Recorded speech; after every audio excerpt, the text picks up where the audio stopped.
All right. So this meeting of the Parks and Recreation Advisory Board, Monday, August the 7th, 2023. It commenced at 3:06 p.m. First order of business is the citizens' comments and reports. So acknowledged. Second is Colleen's Parks and Rec Director's report. Yeah, so I just threw this together. I think it's the latest and greatest. I don't want to read it for you. I thought it was well put together. Thank you. It's kind of easy. I just try and update it at the same format and just try and give you the biggest updates. Something big coming up that I think we're probably going to hear about from the community is we're going to take down the playground at Roberts Point Park. I have a contractor scheduled to do that after Labor Day. So I thought, let's get at least to the end of the summer. We're limping along right now. I don't know if you've looked at it closely, but there's plywood on the decking and we're keeping it technically safe, but I mean, we're right on the, I'm not comfortable with it anymore and it's beyond repair.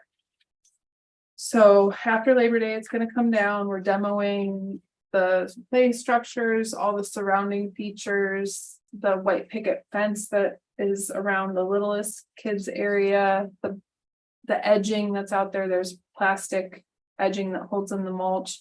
So it'll just be left as a flat surface. The mulch will still be there because we aren't going to like sod the area because eventually it's going to be reconstructed. So it'll just be empty for a little while. And as How long will it be empty? the earliest I think that we would see something new out there is spring break. So it's not ideal. I wish we would have been able to do one goes away and one comes right in, but just because of the planning and design last year and then the rate of corrosion on what we have, it didn't work out that way. So in an attempt to accommodate families that are visiting the park and don't have a playground out there, we're doing some pop-up play. So Christy is scheduling different organizations and different activities to come out to the small pavilion out there and do some different educational and interactive activities for families, so that they don't have absolutely nothing to do. And so I know schools take advantage of that too I sometimes. know usually it's an end of the year Yeah, so you have field time. trip, so fingers crossed, hopefully we don't disappoint too many. But I do need to get the word out. I think I'm going to ask the South Jetty to do a piece on it and kind of, share the excitement of what's to come. It's going to be an icon playground that no one will have seen anywhere else. It's going to be completely ADA accessible, safety surfacing. There could be some water features included. This is all, Yeah, I developing. like that idea. The kickoff meeting is Thursday with the engineers and the playground company. So I have a wish list of materials that I'd like them to use and kind of some vision boards. But if you have anything that you'd really like to see out there, especially like if kiddos are visiting, if they have favorite features of playgrounds or places that you've been before that you really liked, you guys are probably going to be the voice of reviewing the plans and adding features or deleting features or things like that. So it's fun to go to other towns and see what their playgrounds look like. If it's not something you're paying attention to, you should be. I've got people sending me photos of playgrounds from all over and All right. it's kind of fun.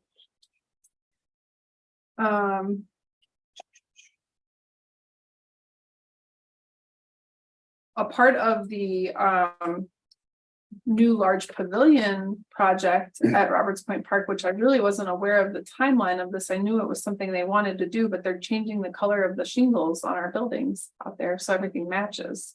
And so that work has started. The restroom, small pavilion, observation tower, fish house restrooms, all those will have matching shingles. So the red is going away, which after the hurricane, I didn't want red shingles out there, but that's what we had, so that's what went back. And it was so hard to pick a paint color because I couldn't figure out anything I liked that went with red. So we did blue because red, white, and blue, and now red shingles aren't an issue anymore. What else is going on? If you don't know, Adam Johnson's the pool manager over at the community pool. He's been there for a while, and then Christina Wren is his assistant manager.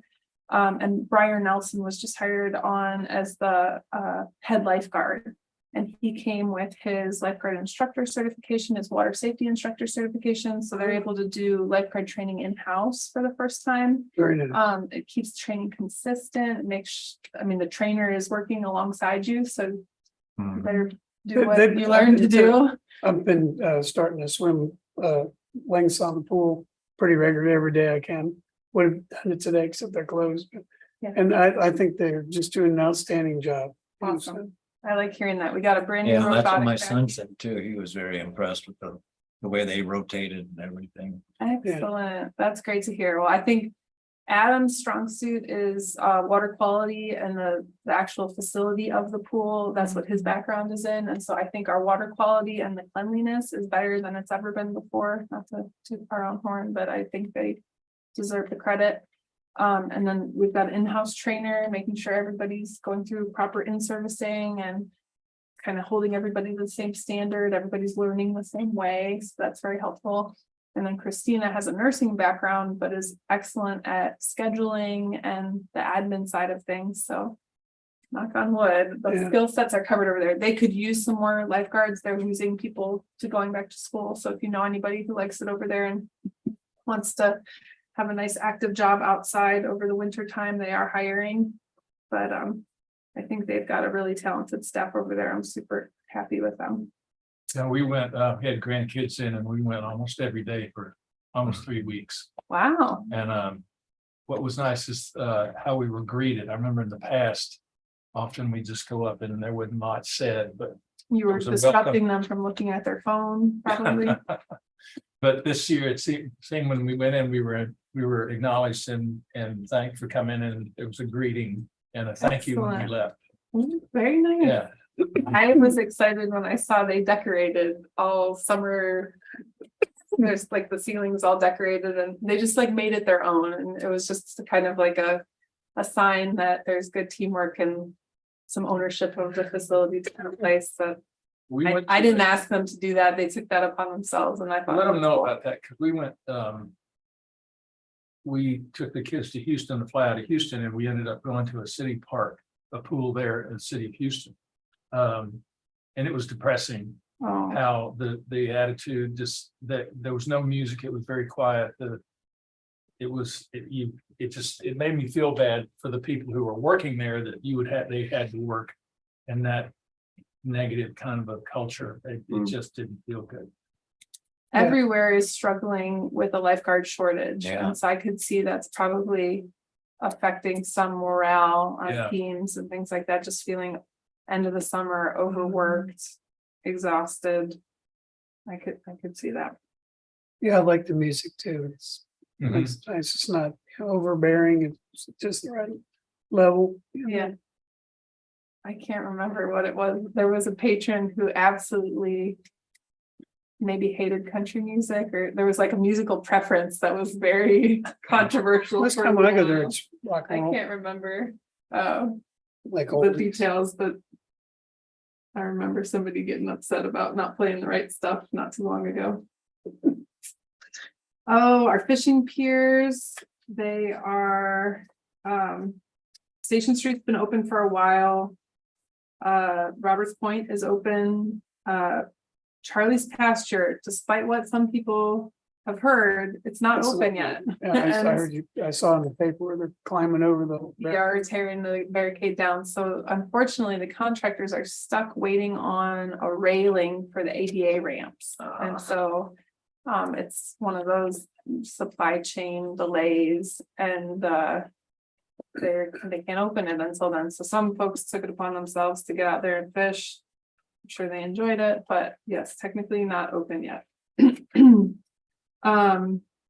We did get contacted by an organization that is big on turtle conservation, and so they have some educational signage on what to do if you catch a sea turtle while you're on a fishing pier. Oh, yeah. So they're providing us some free signage and maybe even a drop net or two.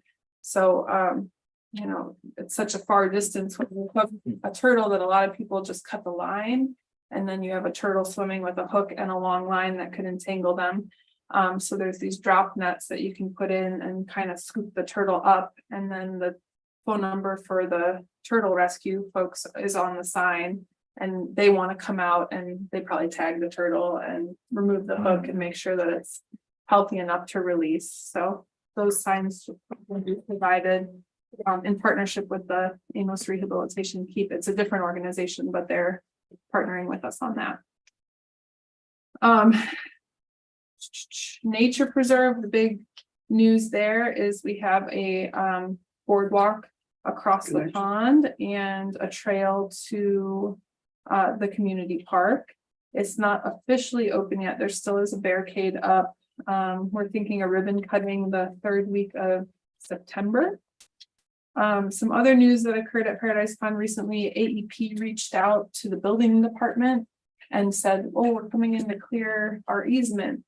And luckily Rick mentioned to me, AEP wants to come in and clear an easement. And I don't know if you were here, you weren't here, but that's basically why I work for the city. Is in 2015. Oh, yeah. You told me. There was clearing that occurred and then private land that was cleared. And so it just shocked birders in the communities. So what happened to Paradise? Mhm. So it was like a double whammy all at once. And so that's when the city decided to hire a nature preserve manager. And then after a couple of years, I moved up to the director's position, and Ray Mooney's now the nature preserve manager. But I guess every 4 to 5 years, they typically do maintenance work on their lines. And so I called Patrick King with AEP, who worked with us after Hurricane Harvey. They gave us a check to replant vegetation there. And he's been really a pleasure to work with over there. And so he halted all maintenance work, and AEP sent out their forestry. I don't know what her official title is, but Amanda with their forestry branch, and then Will, who had been out and knows easements and maintenance of easements. And he had worked with us through Hurricane Harvey as well. And they came out and they said, oh, we don't have to clear the whole thing. There's just a couple of trees that are growing towards the lines that we need to trim and take out. So they're going to send in like a 2-man crew with chainsaw and do much less Oh, invasive good. clearing process. And so it was great that they communicated with us, and they were very eager to try and be as minimally invasive as possible. So I'm very grateful for that interaction, and that should be happening in the next few weeks. AEP has a pretty good environmental stewardship department that. Yeah, they want to do it right. They really do. I mean, the reason they're clearing in the first place is for public safety. They don't want any fires to start. Yeah. And so they're not looking to just like, you know, decimate anything that, you know, is ecologically important. So they're Just out there bringing in for a heavy reason. equipment can be disastrous, so Right. they're bringing a minimal. Exactly. All right. There is a new employee at the Nature Preserve. His name is Luke. He came over from Nueces County Coastal Parks. He seems to be a great fit. He's working with Jackie out there. So if you see him, say hello. I mean, it's been brutally hot out there for all the groundskeepers. I am very empathetic for them right now. They're all doing a good job surviving this heat. Surf rescue. I'm skipping ahead. So if there's something you see that that you want me to cover more of, please let me know. Surf rescue, we have a brand new manager, Matt Calvert. He came with 30 years of Coast Guard experience, and he just started out wanting to be a lifeguard on our beach. I think he was looking to slow down a little bit after retiring from the Coast Guard, and then the opportunity came up, the position came open, and he threw his hat in the ring. And he's got an excellent set of leadership skills. We are on the same page as far as servant leadership. And so I think the team is adjusting, and they participated, they hosted the USLA regional surf competition. So Galveston and South Padre Island came up and brought their best guards, and they have all these different events. It's almost like a track meet or it's like a mix of a track meet I and saw the a article, surf yeah. competition. And Port A won. And so to go from where we've been, where we're struggling to hire lifeguards and staff our towers, to having 27 guards and winning regionals, it was a big win for us. So that was a lot of fun. And then they had an open water paddle this weekend that they didn't lose anybody at, so I consider it a success. I think they got off to a little bit of a late start, but other than that, they were happy with participation, and sounds like it was a fun time. It was a little choppier this weekend. Yeah, I think they just went pier to the jetty. They didn't go back. I think they came back on land because it was strong current. Oh, Ken just wrapped up 8 weeks of summer camp. They're all lucky to be alive also. There was only one major injury all summer. So I think that's a Yeah, success. that's great. Marlin Academy After School Care registration is open. They have 70 slots this year. That's what we're anticipating. The need at the school will be, if not more, but that's all we can take. The ACE program ended, and so Marlin Academy is back to being fully the sole after school care option. And so they're working on organizing clubs, and they're having a staff training day Monday the 14th. And then the program starts on the 15th. So I think they were up to 43 registrants this morning. It was 35 when I wrote the report. That's another department where we are hiring. If we want 70 kiddos, we need more staff for sure. So if you know anybody looking for a little part-time gig, it's a good team of people to work with over there. We put out a notice through the high school principal, and they put it on their Facebook page. So I'm hoping to see some applications, and you can even volunteer there. If you don't want to work there, you can volunteer. The next section is Christie's community programs. She just has gone bonkers with all kinds of new exciting programs on the schedule. They had their superhero event at the park this weekend, where they had Batman and Wonder Woman and some real superheroes out there, and then a bunch of little kids testing their skills. It was a good turnout. Heard lots of good stuff.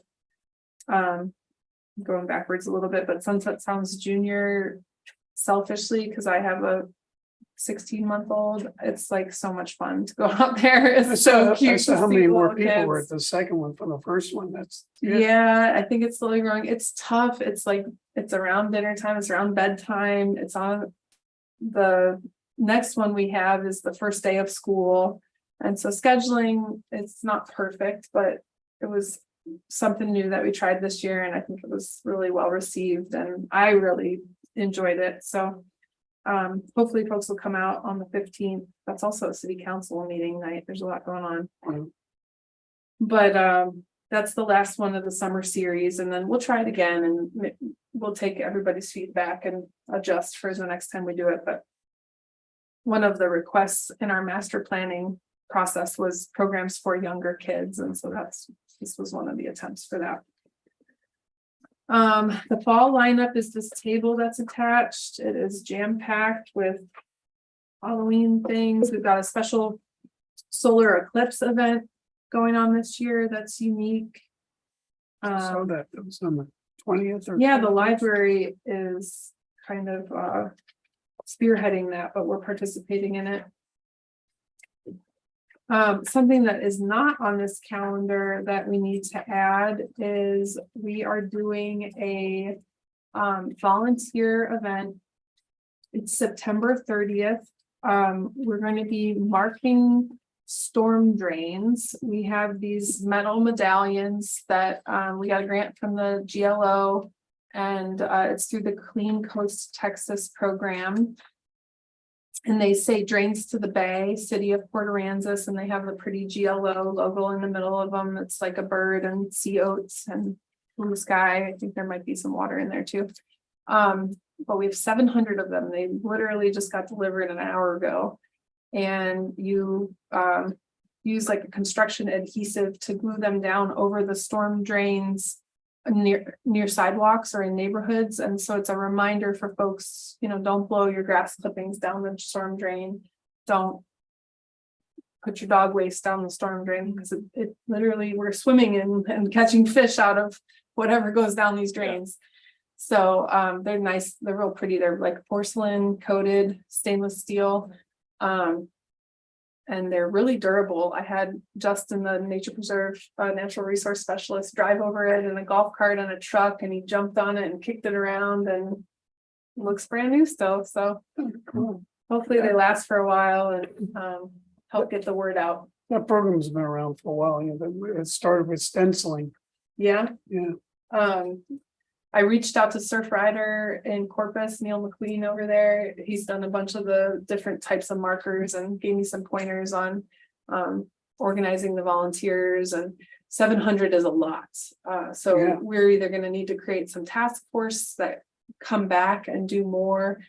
I'm just going to have this one kickoff event and see who we get, and then we'll kind of gauge. When do you think about doing that? That's going to be September 30th, September? 9 to noon. It's the same day as the Adopt a Highway cleanup, but I think we're going to try and pull in other organizations. Like KPAB will be working with some high schoolers on the highway, but I don't think it'll overlap too much. What else? If I can go back quickly to. Oh, yeah. The Saturday where they have what's Christy calling it, the super, That was this past Saturday. It was Little Hero Recruitment Day or something like that. yeah, they, Yeah, number 3 under community programs. yeah, that's this Saturday. That happened this past Saturday. How many kids showed up? I don't know. Christy's on vacation today.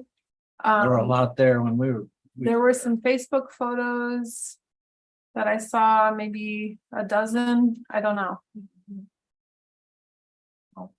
You're saying there were a lot there, or there weren't a lot there? I'm thinking of the other, I was thinking of the event that was Saturday at, or was it Sunday at Roberts Park. Saturday at Roberts Point Park were you there? Yeah, And there weren't a lot of people there? no, there were, it seemed to be. Oh, okay. I'm thinking about, they did a staff photo that had a bunch. It was on Facebook. The only reason I ask is if it sounds like when she said our first, so there'll be she's planning on it becoming a regular. Like My guess is she wants it to be an annual event, yeah. once a month or something. We had, reason I say it because. And I don't know what the priorities are about weekends and offering kids something. We had, for the sake of generating revenue, when the economy was down at our childcare center, we opened up Saturday mornings, like it was, we fed them a lunch, but it was maybe 8 to noon or 8 to 1, something like that. Mhm. And we were surprised at the number of kids that showed up. Just because it was a novelty to come into the place that they'd been in an after-school program.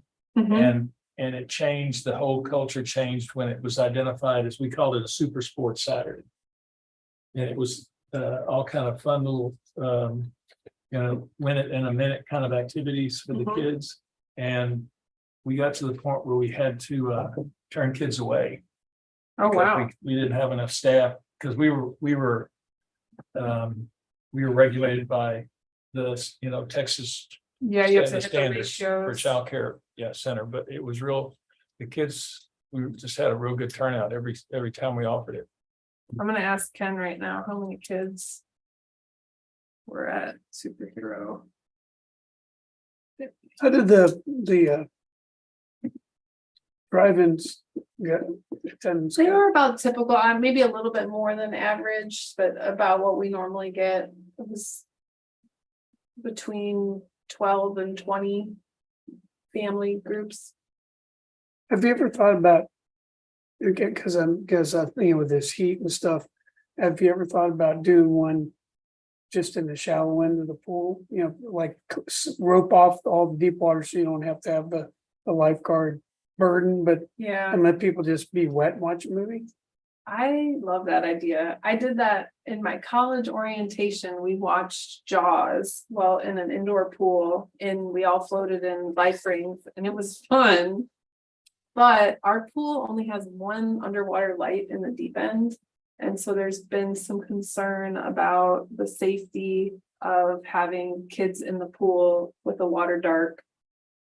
So it's kind of made us hesitate. There's probably some workarounds. There's probably some underwater lights that we could drop in for the event. And we could make it work. But Yeah, you yeah, might be able to get battery powered lights. yeah, that's what I'm thinking, like some just LED waterproof stuff that we throw in, you know, for the event, and roping off the deep end is a good idea. Yeah, and just tell them if anybody goes past the rope, they have to leave. They have done it here before. I think it was before my time though.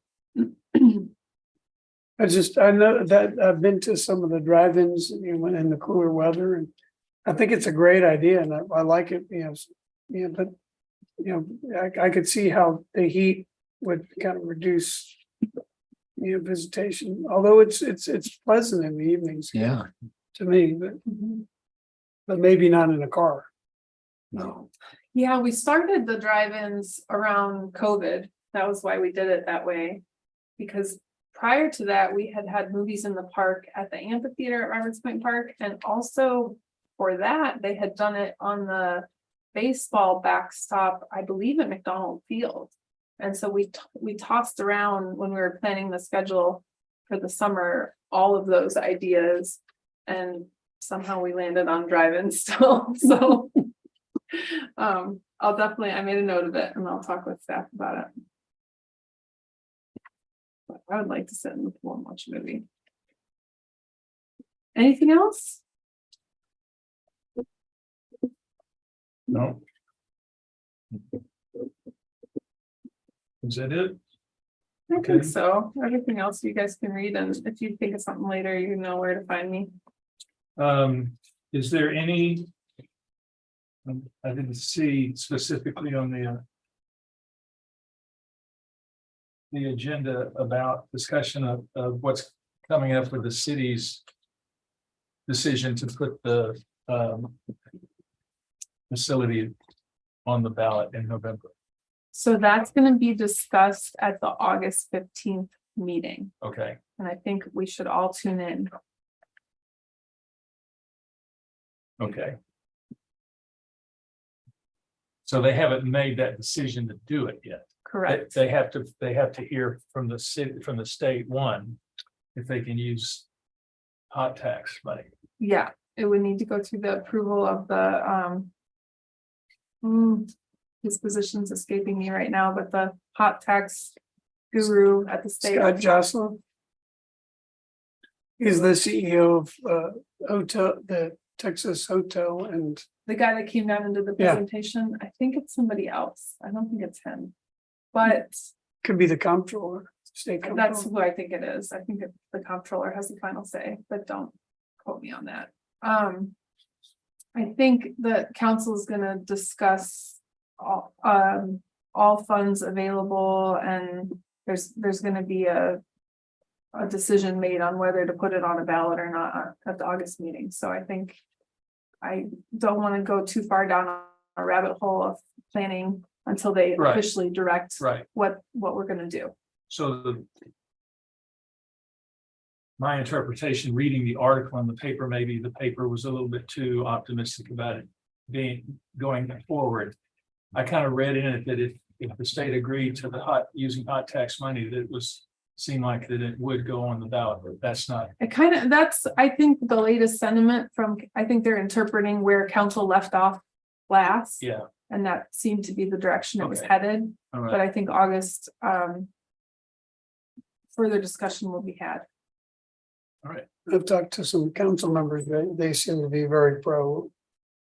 Getting, putting it on the ballot. There was a vote to send it to the comptroller, I guess, and council, it was a 5-1. 5-1, yeah. So, but they're in favor of supporting Parks and Rec and growth, and they know we need space and. I mean, even at the school, things are tight over there, so it's someplace for our youth program. and, Yeah. Staffing, I want everyone to come, all those. Folks that are questioning it, I want them to come visit my office, like come check out what we have going on with all this stuff on our agenda. It's all being organized out of a. Building that was really intended to be a nature preserve temporary office and classroom. So it's hard to hear the negative comments, but I think if we can just educate folks on. What the needs of the department really are and all the services that we're providing and how much better it could be with improved facility. I hope we can help them understand. And is there a priority for who gets the community center? Do you guys not get like top priority to use that for different Now, activities? typically, especially if there's a paying customer. So say Sylvia books a wedding for a weekend and they need to start setting up, on Thursday or before. If we had, an exercise class with 20 people in it, that gets bumped. Because we're not paying for the space. Now, if Christy plans a hobby day and we're planning to have 100 people in there. We were told that if we pay for the space, it's ours, we'll book it. And so we would collect a fee from the participants and that would go towards the user fee. But if we're just using it for free for like one of the repetitive regular activities, we get bumped. See, that doesn't seem right, since it is a community center. And I understand that, the city needs to make some money, but and the wedding venues, I know you do use it, but after working right alongside that building for 5 years, I see a lot of times where that building is vacant. Yeah. And I wonder if, wedding venue is really a reason to bump community activities, because I've been in other towns where the community center is really the center of activities. That it's regularly used daily for community activities. And then, if somebody wants it for something special, they have to do it in the evening when there's not a community evening activity. It gets pretty crazy, especially in the winter time with Winter Texan scheduling. And then there's like museum lectures and there's not a real system to it. In that, like, Sylvia knows, our facilities director knows that the museum typically does lectures on Mondays at 6 p.m. or whenever. And so even if it's not booked on the calendar, there's this like historical knowledge of repetitive things. Like we know generally when the garden club meets or when, those types of things go on. So even like Christy coming in, being brand new, she's like, oh, I'll book it now and then it'll be mine. And it's like, well, if there's something that's been going on for years there, that even if you technically beat them to the calendar, it's still kind of held for those annual repetitive things. So it's just I'd like to. a weird small town I need to system. communicate with Christie on, because it seems like we've had some Parks and Rec things that were on the same night as our. Yeah. And it's never our intention to compete, because Well, really it's those hard. lecture There's so series. many places in town too. It's you, it's Parrot Heads, it's Art Center. I mean, I would love it if there was a real true community calendar where everybody saw everything that was scheduled, but the odds of not overlapping with something, it's hard. A true community calendar with all the nonprofits in the city departments, I think would be helpful. Because I think people would kind of look ahead and try to avoid, because everybody wants to maximize their impact of their activity. The chamber has a lot of that information. I just haven't figured out the easiest way to see it all. And then it's still, the chambers doesn't include the school's calendar. And I mean, there's just, we don't have a huge audience to pull from. So when something's going on, it's not like, you're in Corpus where there could be 20 things going on at once. tougher on us here, because we pull from the same Oh, I know. people. All right, item number 4, for consideration, we need to approve the minutes from the last meeting. Y'all had a chance to look at that, do I hear a motion? I motion that we accept that. I'm going. Motion, Thomas, A second, second. all right. And all in favor, I say aye. Aye. All right, item C, general discussion and possible action on suggestions for the Parks and Rec budget.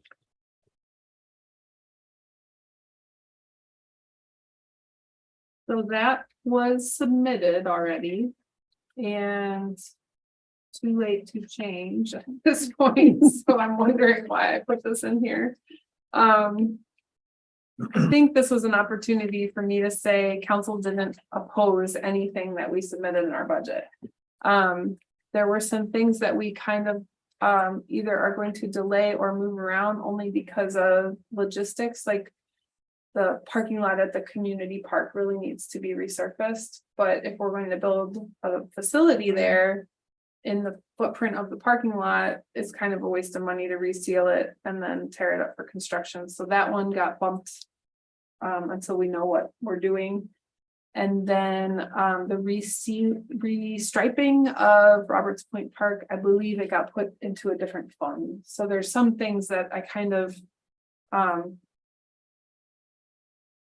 like the holiday decorations are technically paid for out of the facilities fund. And so Darla, looks at our wish list and then assigns where the appropriate fund is. So some things got moved a little bit, but there was no opposition to anything that we presented, which is awesome, but also scary because there was a lot of things we presented. We presented the community center park, the renovations or reconstruction of Roberts Point Park playgrounds, the Parks and Rec facility, engineering, planning, programming, on top of all of the regular, just what it takes to run Parks and Rec. So there's some huge capital projects in addition to, all the day-to-day stuff. So part of me was excited, and well, a lot of me is excited, but then I was like, oh man, that's a lot of work. Yeah, What about speed bumps, not in the community parking lot? Not a bad idea. The reason why I say that, I've been there numerous times where the skaters will get done and they will blast out there at 50 miles an hour, 50, 60, and there's kids swinging on the swing sets just a few yards away. Which Yeah. those are going away when the Roberts Point Park goes away. I didn't tell you about that. Oh, yeah. They're not passing this playground safety inspection. And so, That's a shame because they're inhabited one. almost continuously. it hurts. Mhm. They're the best ones because they don't build playgrounds. They don't build swing sets like that anymore. Yeah, They're only the 10-foot little frames with you can't get the. you can get some air. height on those. yeah, So it's a shame. I think speed bumps are a good idea, and I don't think that would break the budget to install. One of the other item E on our agenda is to look at the city ordinance for parks. I believe there's a speed limit in here, and so I thought about signing speed limits. Because I don't think we have speed limit signs. So that might be something we could do together. And I think even just a speed bump at where the drives connect to the parking lot, which wouldn't be a lot of area, and then maybe one somewhere else, but that would at least slow them down if they knew that was coming. Because they'll go out the other way, they'll go in the out and out the in, all the time. That's something people really get confused about too, which I don't understand. But There's a sign, I mean, it's pretty obvious to me what one way means. But the speed and the presence of kids really, and presence of dogs, people walking their dogs to their car and somebody comes along and they're already 40 by the time they hit past the dog park. And by the way, the dog park is, I think the work on the turf, it's holding well. I'd still like to see an additional shade structure That's there, in the budget. good, but I think that it's doing really well. Good, good. Grow trees, grow Yes, I faster. know.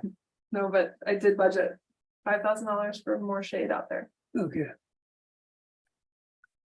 Item D, general discussion of community center park expansion project. This is the park next across the street from the museum. Colleen, what are you wanting from us? Just to look it over, I needed interpretation of the drawing, page 1 of 1.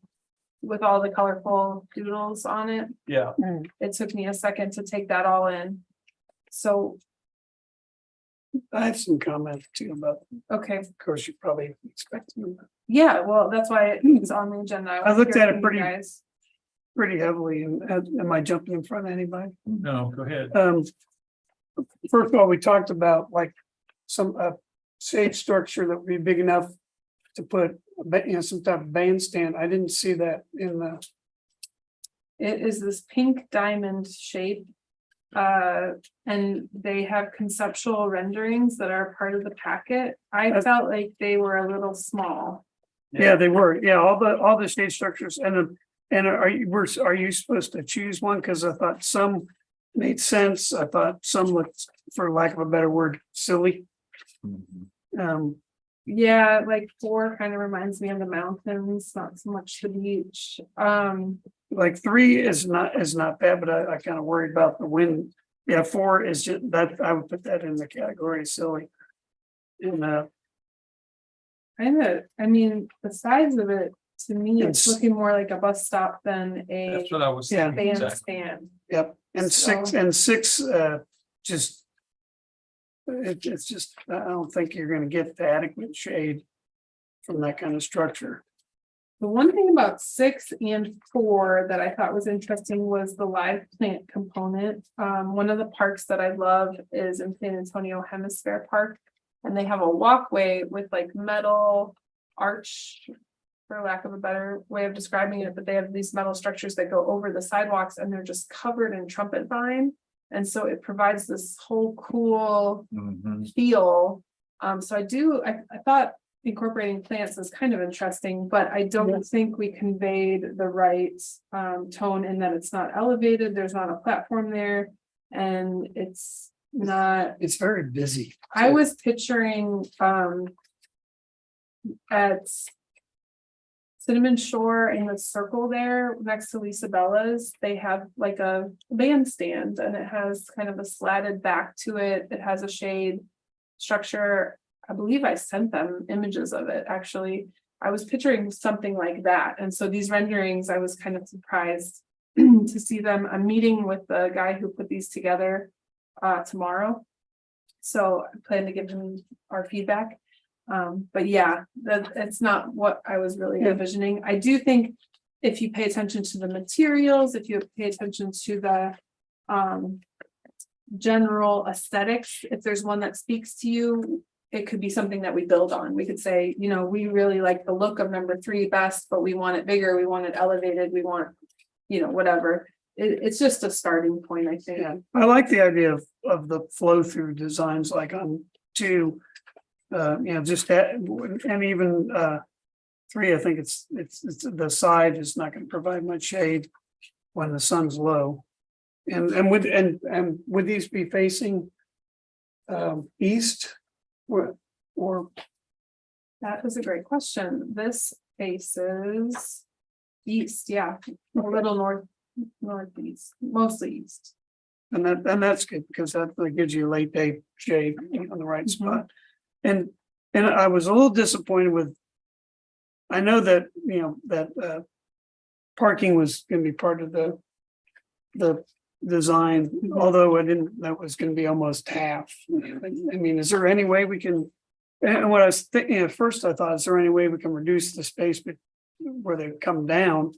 But is there any way we can make like the row that's attached to the green more multi-purpose surface to where, that would be only parking when we needed the extra parking, and that back row would be most of the parking, and then maybe the the surface material for the other side would be maybe permeable and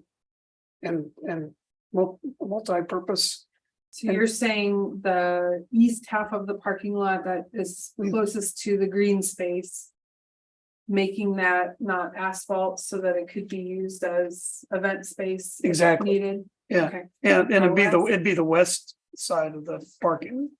Because the east side would be, so Oh, so I was wrong. I don't know what, I got my compass rose. I'm looking, So this is the, this pink is the shade structure, so it faces west. I was saying east, but it's west. yeah, see, I think that gives you your late evening, you're just So gonna maybe be we looking want right to at spin this, it around. maybe.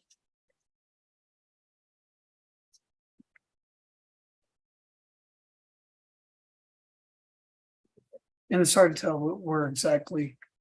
Okay, north is that way, okay. Some streets are not quite as square with northeast, south, and west as that area. What kind of permeable surface are you talking about for the parking lot? Yeah, I don't know, and I guess that the only reason why. I said permeable is because there's so much non-permeable, Right. Structure going in Old Town. That'd be nice to set a good example for somebody, but I think the higher priority would be just. To make it some kind of surface that will be multi-purposeful besides asphalt, where. If you wanted to have event, people setting up their little stands and stuff, doing different things that we could. It'd be extra space for events. And I'm not exactly sure the best way to do that, but I think I that, know a lot of the parks in Florida have permeable parking lots and they're blocks like. the blocks with the ground. Water, yeah, the blocks in the water where the water can go through and grass. Do they look like brick pavers or do they look like cinder block lattice? More like cinder block lattice. Okay, that's, I was wondering which one you were talking about.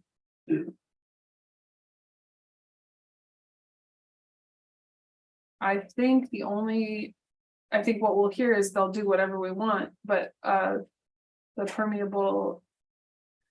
It's not, the difference with permeable surfaces, I'm all for them, but there has to be a drainage basin underneath for the water to percolate through. And so it's not just not doing asphalt and putting down brick, it's excavating and putting in different layers of substrate, compacting it and then putting it on the base, so it tends to be, Expensive. yeah.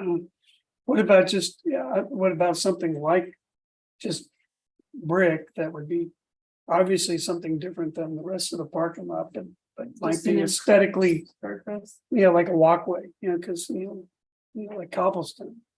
Well, if you can see on the drawing, the red,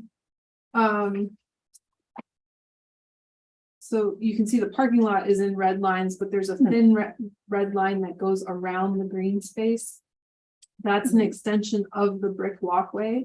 And so I believe that intention is to continue the brick paver aesthetic all the way through the new park. Including all the parking. I don't know about parking, but I Looks like think it that the goes- walkway. Looks is- like it goes to the west of the park. It says proposed concrete parking lot. Oh, okay. Which concrete you can stain, you can stamp, I mean, you can do different things Yeah. with it, it's gonna up the price, but. I'll ask them. It doesn't hurt. I think the green islands in the parking lot were an attempt to break it up and plant some vegetation and make it not so desolate looking. Mhm. Um, I just thought also if somehow, and like I say, I'm not really sure. I just, took a look at it this afternoon. mhm. It might also make it more palatable for the community too, that, because like I say, it almost looks like it's half parking. It is. I mean, And, that's and if we pretty could do much it. something to reduce that effect aesthetically and functionality wise, I think it'd be a plus all around. Yeah, the thing I heard, like I talked to Sylvia about her events, like what she hears the most feedback about, and it's the parking is an issue. everyone I've spoken to from the city at least really thinks we need more parking spaces out there because we're gonna lose the 12 that we have between the community center and that green space. That road's being closed off and that becomes park space. So those 12 go away and then all you have are, I think probably around 12 on the other side, the southern side of the community center and the back row. And that's it. Everything else is on the side of the street. So, So that would be overflow for the community center also. yeah. Yeah. And I think when the community center doesn't have events going on, it's also going to serve like a town center, a little bit, a town green. And so there's an ice cream shop, there's restaurants, there's other shops nearby. And so when I've been to real touristy towns before, there's usually like a pay to park lot and then you walk down the main street or whatever. And so I could see this serving as like having some wayfinding signage there, maps, you are here, these are the amenities around you, and then tourists go to use that lot.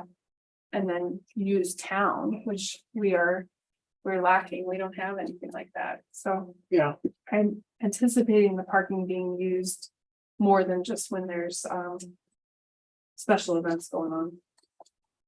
Yeah. Some other things I wanted to point out that I didn't recognize right away, anything that's in pink is blocked off for man-made structures. So there's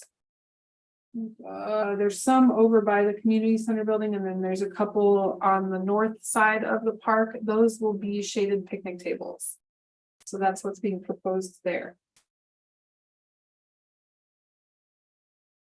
And then we talked about, like during our Christmas events in the past in front of the community center. There's really not a barricade, like there's kids running around everywhere and then the street is right there. And we had Santa pull up in a truck in the street, and so that was probably not super well thought out in that all the kids ran to the street because that's where Santa was. And we had cops blocking traffic, but the green and the blue squiggles are elevation changes. If it's green, it's vegetation, so they're anticipating putting plants in there that will kind of act like a barrier. And then the blue is elevation changes. They plan the center of the park will be a little bit higher elevation wise than the outskirts so that water will drain off. It won't turn into a bowl or get muddy. And so they've thought about creating a edge to the park so that there's space for kids to run around and be at a concert or an event or whatever, without the risk of just falling into the street. So I think that's everything. The north end, I'm going to hear about a little bit more when we talk, but they actually proposed, instead of a sidewalk, I had thought that they were going to put the drainage ditch underground and then put a sidewalk over it.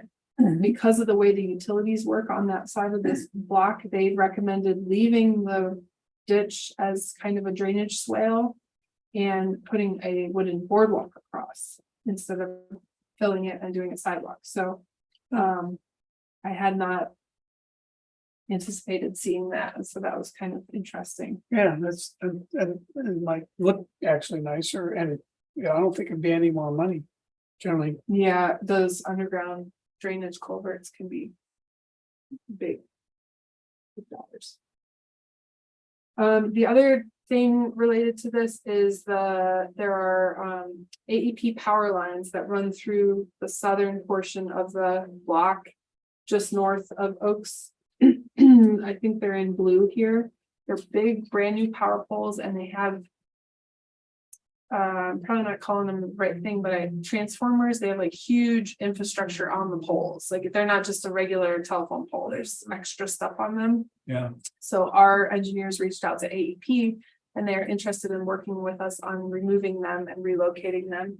I guess it was some kind of temporary fix. They were rerouting power after Harvey or something, and so they landed there, but that's not where they really wanted them to be. So they're in talks about how they can make a move, and it sounds like maybe they want to do it anyways.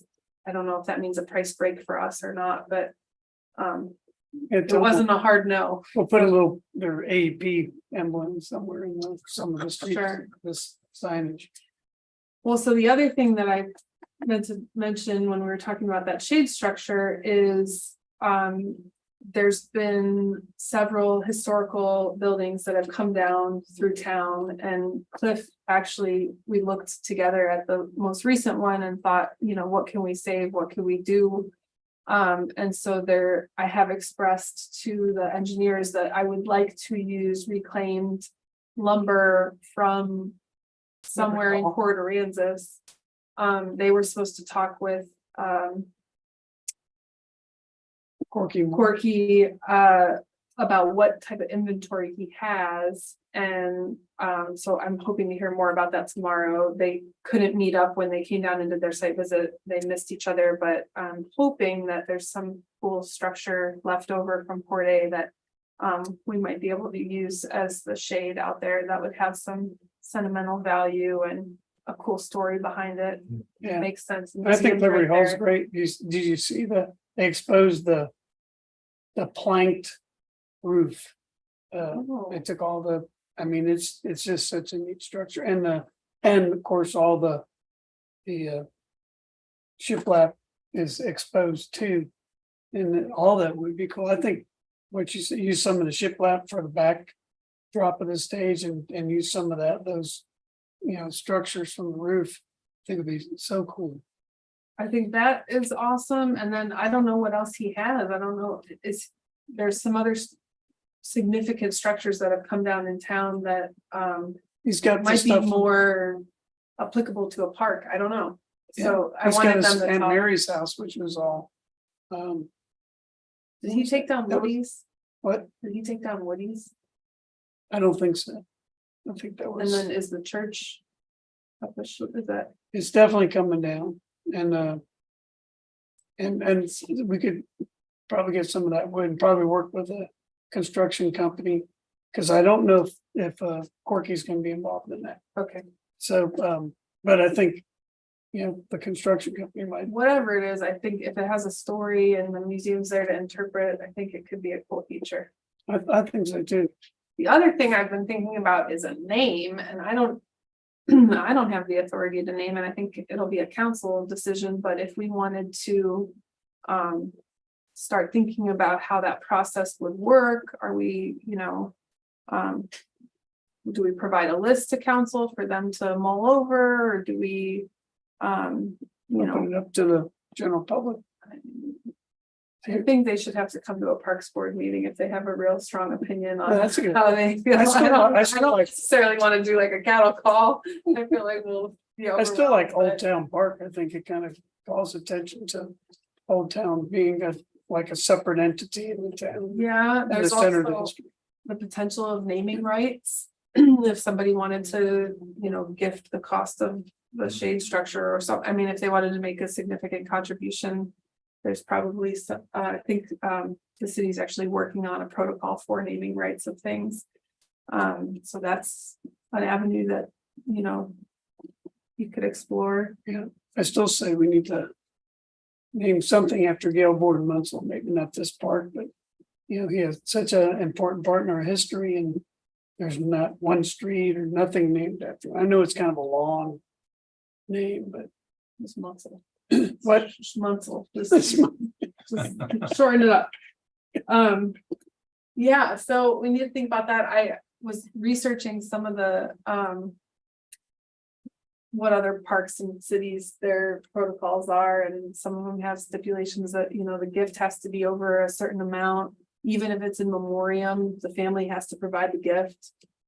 Person has to be deceased for at least 5 years. There's all kinds of different, rules, and I don't know exactly what our city's protocol is gonna look like, but I did hear that they're working on it, so. Just things to toss around in your head. I think that's all I had, unless you guys have any other input or concerns or questions. No, No, I don't. Okay, Item E. Is a possible action on amending the Parks and Rec. Code of ordinance, is there a timeline and is there something specific that You. So the reason I'm bringing this to you is because the Nature Preserve Advisory Board has been reviewing the components of this that affect them. There's some enforcement issues they've been struggling with, and I think just some wordsmithing that needed to be done. And so I didn't think about it, but I probably should have shared their edits with you. Could you give us an example, just like one example? So one of the things that they struggle with is the motorized bicycles in the preserve on the trails. Yeah. Technically, I think our police department does not consider a bicycle a vehicle. But so they're gonna define things a little bit better, and they're saying anything with wheels and a motor, basically, unless it's an ADA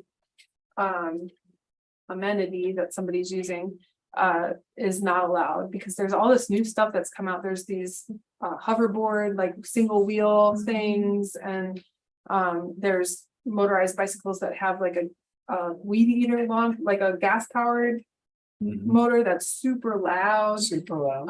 And then there's the e-bikes that are just like kind of pedal assist, quieter, but still go pretty fast. Right. And so, And then speed, that's an issue when you have pedestrians and people going 30 miles an hour on a bicycle. yeah, so they're working on those type of things. There was some things that I were, think that if it has wheels and it has a motor, it shouldn't be permitted unless it's for. yeah, ADA. so legally, like to hold up in court, there was some wordsmithing that needed to be done to uphold that, because there's been some tickets thrown out because it wasn't strongly Mhm. defined in our code. And then there's some things that they were clarifying about like sound. So there's part of the ordinance talks about you can't play a recording of wildlife to attract wildlife, because that's a common like birder thing. If you're out, you know, during migration, especially, the birds are exhausted. They've come all the way across the Gulf of Mexico. A lot of them die on our shoreline just from exhaustion. And so if you're playing their mating call and you're stirring them up and, you know, preventing them from resting and feeding, it's really not No. How often does that happen? proper etiquette. With birders a lot, especially with apps now, it's super easy to Yeah. like try and call in something that you don't get to see normally. Like a Sora is always in the reeds. It's very rare to see a Sora, but if you play the call, the Sora might come out and then you can get a picture of it, or that. So there was an ordinance written when they built the nature preserve to try and reduce that. I think it had like just started happening when they were working on this. But then the way that it's worded in here, it didn't have, it was kind of clumped in with other stuff. And so, What about just eliminating any amplified noise?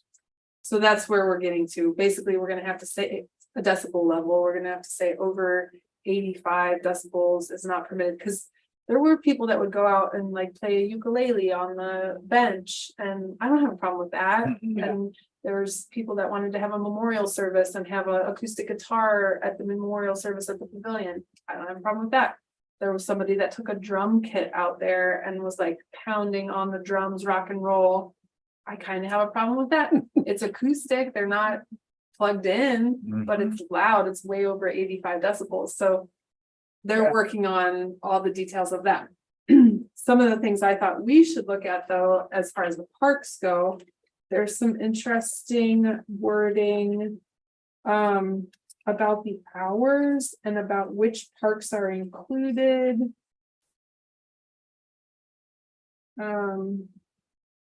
There's some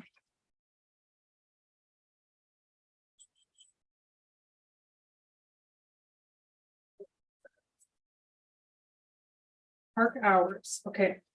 It's on the very bottom of page 3 of 5. No person shall be in or on any park grounds or facilities or property other than during these hours. The community park 8 a.m. to 10 p.m.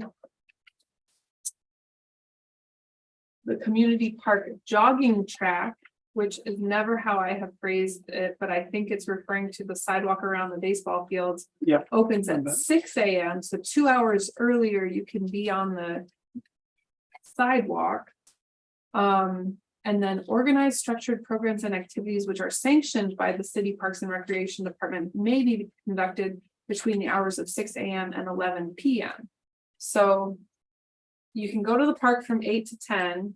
If you want to just be on the walking path, you can get there at 6 AM.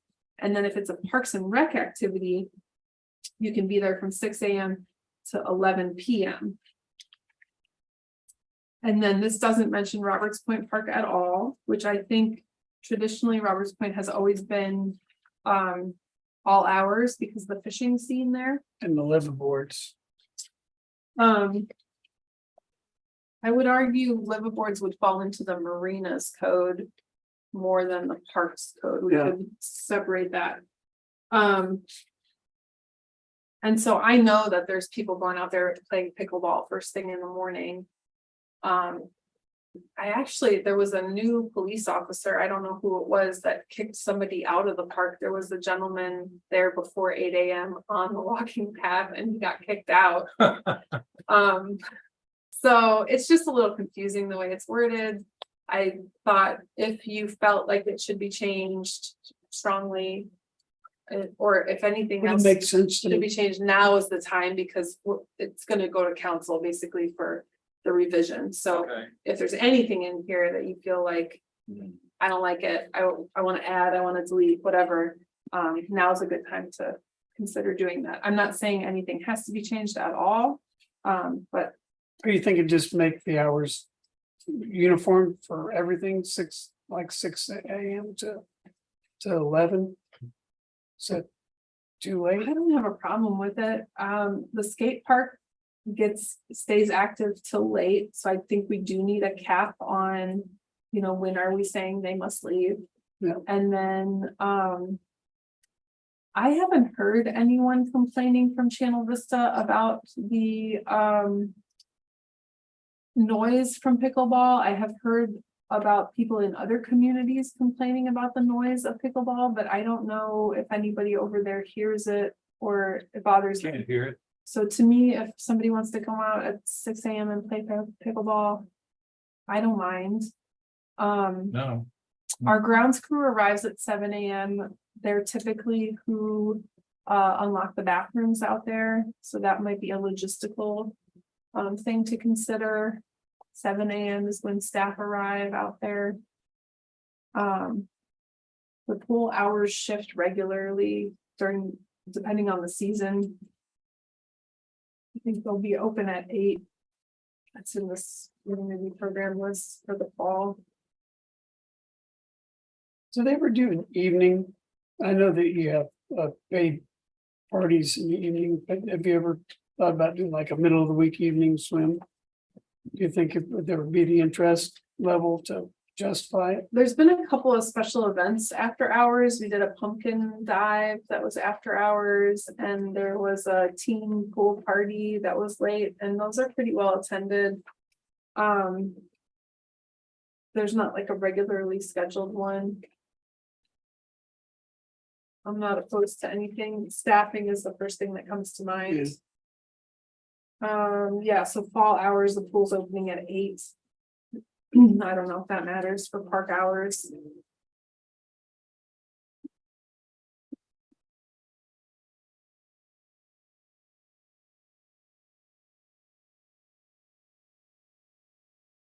I think we may need to define what a dog is in order to keep them off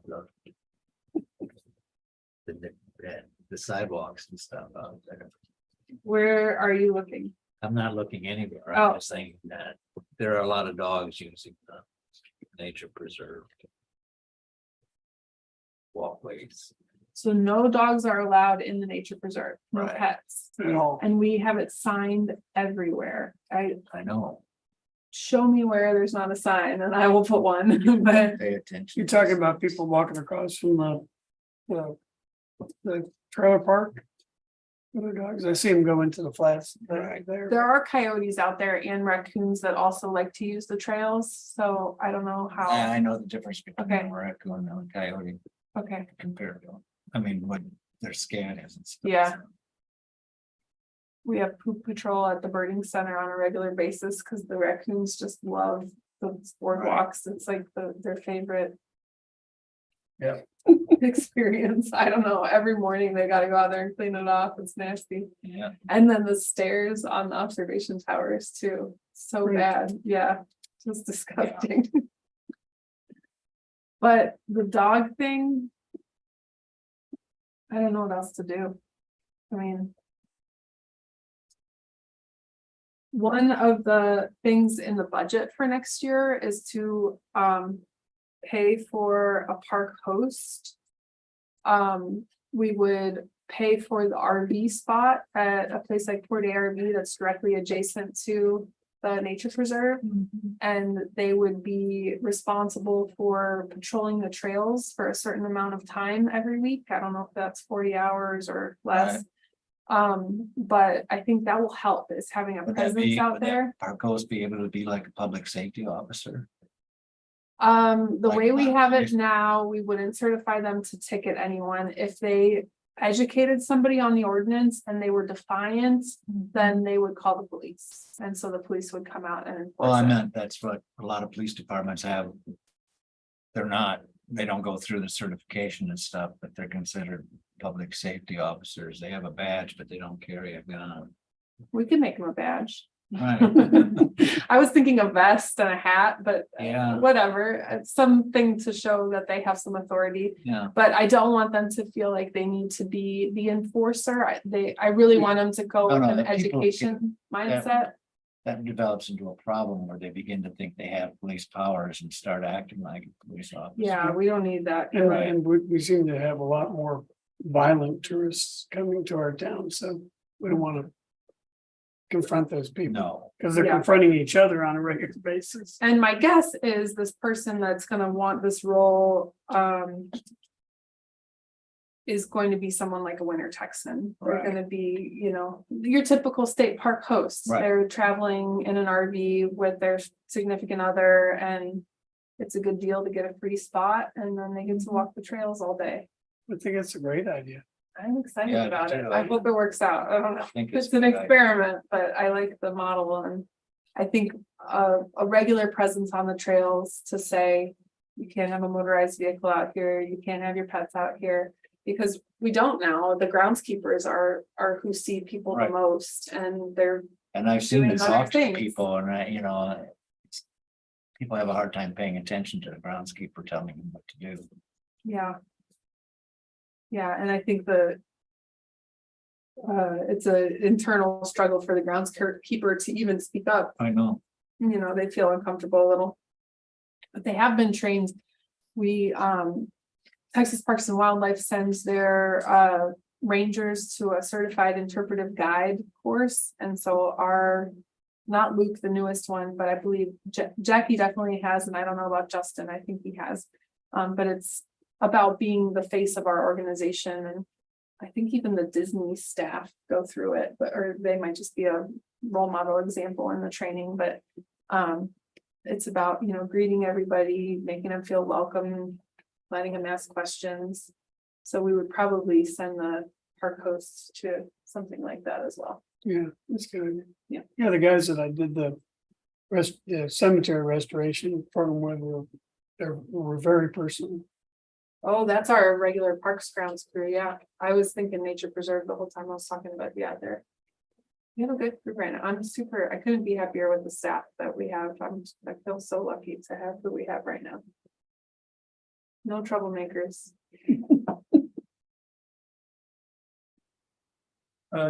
Colleen, is there a timeline where, let's say that.